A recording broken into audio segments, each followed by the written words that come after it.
Assalamualaikum warahmatullahi wabarakatuh, sahabat Jejak Hikmah yang dirahmati Allah. Hari ini kita kembali menyaksikan hujan besar yang menimpa saudara-saudara kita di Aceh. Hujan yang turun tanpa henti selama berhari. Hari telah melumpuhkan hampir seluruh wilayah, air menggenang di setiap sudut desa dan kota, jalur transportasi terputus, rumah-rumah terendam hingga ke atap. Dan kini, Aceh benar-benar terisolir dari dunia luar bencana kali ini. Bukan hanya tentang banjir, tetapi tentang perjuangan. Ribuan jiwa yang berusaha bertahan dalam kondisi yang sangat sulit, tanpa listrik, tanpa akses logistik, dan tanpa kepastian. Kapan hujan ini akan berhenti sebelum kita mengarungi seluruh peristiwa yang memilukan ini? Izinkan saya mengajak sahabat semua untuk menekan tombol like, komen, share, dan subscribe, agar semakin banyak yang mengetahui kondisi di Aceh, sehingga semakin banyak pula yang tergerak untuk membantu sesama. Mari kita mulai kisah ini dengan penuh empati dan kepedulian hujan. Pertama turun dengan biasa saja, warga menganggapnya sebagai hujan musiman. Namun hari berikutnya, hujan semakin deras dan tidak menunjukkan tanda akan berhenti. Suara rintik-rintik berubah menjadi deru air yang keras, seakan langit menumpahkan seluruh isinya ke bumi. Aceh, awan kelabu menggantung di atas wilayah itu selama berhari-hari. Tanpa jeda, sinar matahari seolah hilang dari langit. Aceh membuat suasana semakin mencekam, dan penuh ketidakpastian. Sungai yang selama ini mengalir tenang berubah menjadi monster besar. Airnya naik perlahan, namun pasti menggerus bantaran, mengikis tanah, dan menyeret apa saja yang berada di sepanjang alirannya. Warga mulai gelisah bukan karena hujannya saja, tetapi karena firasat alam yang berbeda. Kali ini hujan ini terasa berat, seakan membawa pesan bahwa sesuatu yang besar sedang mendekat. Pada hari ketiga, ketika sebagian warga masih mencoba beraktivitas normal, tiba-tiba air mulai merembes masuk ke halaman rumah dan naik dengan sangat cepat. Banyak yang tidak sempat menyelamatkan barang-barang berharga karena air datang seolah tanpa aba-aba dalam. Hitungan menit, ruang tamu berubah menjadi kolam kasur mengambang, lemari terbalik, dan peralatan rumah tangga tidak lagi berada pada tempatnya. Tempat yang biasanya menjadi tempat kenyamanan kini berubah menjadi ruang kepanikan anak.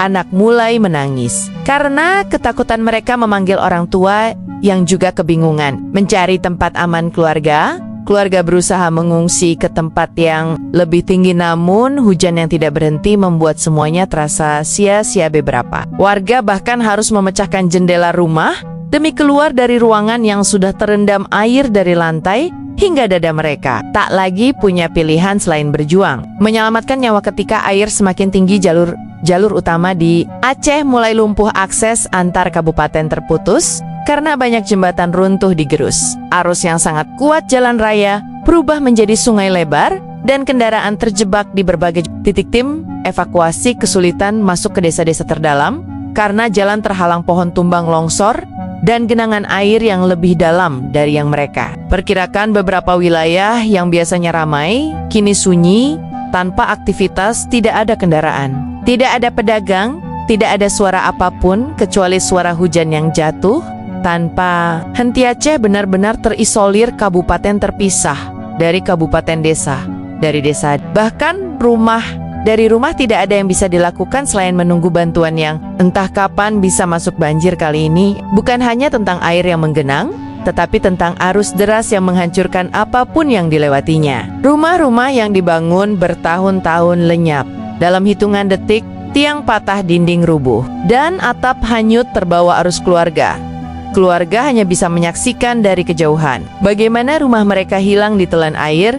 Tidak ada waktu untuk menyelamatkan apapun karena keselamatan nyawa adalah prioritas utama. Beberapa warga terjebak di atap rumah sambil melambai-lambaikan kain, berharap ada perahu penyelamat yang datang. Namun jumlah perahu tidak sebanding dengan banyaknya warga yang memerlukan bantuan. Di sudut-sudut desa, suara takbir dan istighfar bersahutan menjadi bukti bahwa di tengah ujian besar, Allah masih menjadi tempat bergantung terakhir. Anak adalah pihak yang paling terpukul dalam bencana ini. Banyak dari mereka terpisah dari keluarga ketika evakuasi dilakukan. Secara mendadak, beberapa takut keluar rumah, tetapi rumah sudah hampir roboh. Ditelan arus di pos pengungsian, anak-anak duduk di lantai dingin tanpa pakaian kering. tanpa selimut, hanya ditemani rasa takut yang terus mengiringi setiap detik. Mereka para lansia tidak kalah menderita. Banyak yang sakit, tidak kuat berjalan, dan membutuhkan bantuan medis. Namun tenaga medis sangat terbatas, akses menuju puskesmas dan rumah sakit tidak bisa dilalui. Ada lansia yang harus digendong oleh relawan menembus arus yang kuat, ada yang harus diangkut di atas pintu yang dijadikan tandu darurat. Semuanya dilakukan demi mempertahankan nyawa. Ketika banjir semakin tinggi, masalah lain muncul. Makanan mulai habis, warga saling berbagi. Mie instan, beras hanya bisa dimasak sedikit-sedikit karena air bersih. Tidak tersedia sumur-sumur, tercemar, septic tank meluap, dan air hujan menjadi satu-satunya sumber minum warga. Mengumpulkan air dengan ember botol baskom apapun yang bisa menampung bantuan dari luar. Aceh sangat terbatas karena jalur terputus total, dan cuaca ekstrem menghalangi helikopter untuk terbang ke beberapa titik yang sangat terpencil. Karena kelangkaan makanan, warga mulai lemas. Anak-anak banyak yang jatuh sakit, dan ibu-ibu menangis tidak tahu harus memberikan apa kepada keluarga mereka. Di tengah semua kesulitan, tim penyelamat terus bergerak tanpa henti, meski mereka juga berisiko terseret arus atau tertimpa longsor. Perahu karet yang sedikit harus dipakai bergantian. Relawan datang bukan hanya dari Aceh, tetapi dari luar daerah, membawa logistik, obat-obatan, pakaian, dan selimut. Mereka masuk ke area yang sebelumnya tidak pernah dijangkau. Bahkan harus berenang untuk menjangkau warga yang terjebak di rumah bagian belakang. Meskipun hujan tak kunjung henti, relawan tetap berdiri, tegak menembus derasnya air, menggendong anak kecil, mengangkat lansia, dan menenangkan keluarga yang kehilangan semua yang mereka punya. Di balik bencana ini, ada pelajaran besar yang Allah ingin sampaikan kepada kita, manusia. Terkadang lalai menjaga alam, menebang pohon sembarangan, membangun tanpa memperhatikan aliran air, dan lupa bahwa keseimbangan bumi adalah amanah dari Sang Pencipta. Banjir besar ini mengingatkan betapa rapuhnya manusia di hadapan kuasa Allah. Sekuat apapun kita membangun, tetap tidak mampu menahan air jika Allah sudah berkehendak. Namun hikmah terindah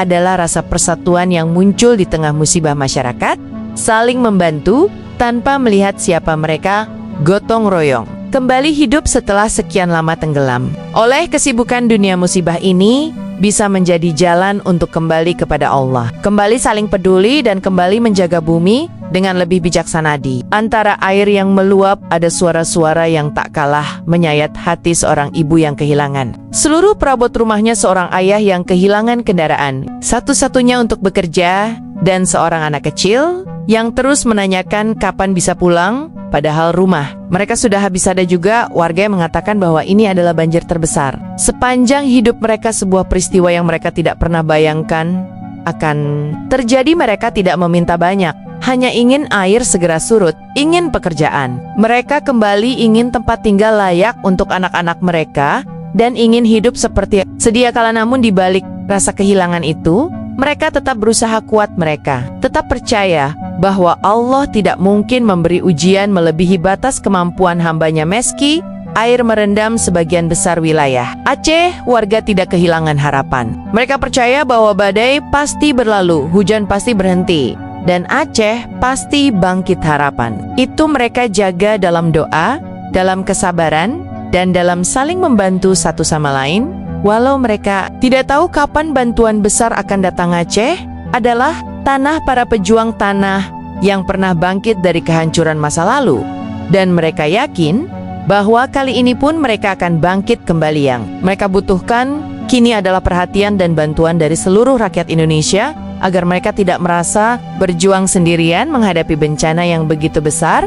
Ini sahabat Jejak Hikmah, itulah gambaran lengkap kondisi Aceh yang kini terisolir total akibat banjir besar yang tak kunjung surut. Perjalanan panjang dari hujan pertama hingga wilayah-wilayah yang tenggelam menyisakan cerita pilu yang harus menjadi renungan kita semua. Semoga Allah segera menghentikan hujan, meredakan air, dan menguatkan saudara-saudara kita yang sedang berjuang. Mari kita doakan bersama agar Aceh kembali bangkit kembali, aman, dan kembali menjadi tanah penuh keberkahan, seperti sebelumnya. Dan sebelum video ini ditutup, jangan lupa untuk meninggalkan like, comment, share, dan subscribe. Karena dukungan kecil dari sahabat semua bisa menyebarkan informasi penting ini kepada lebih banyak orang dan semoga semakin banyak yang tergerak untuk membantu. Assalamualaikum warahmatullahi wabarakatuh.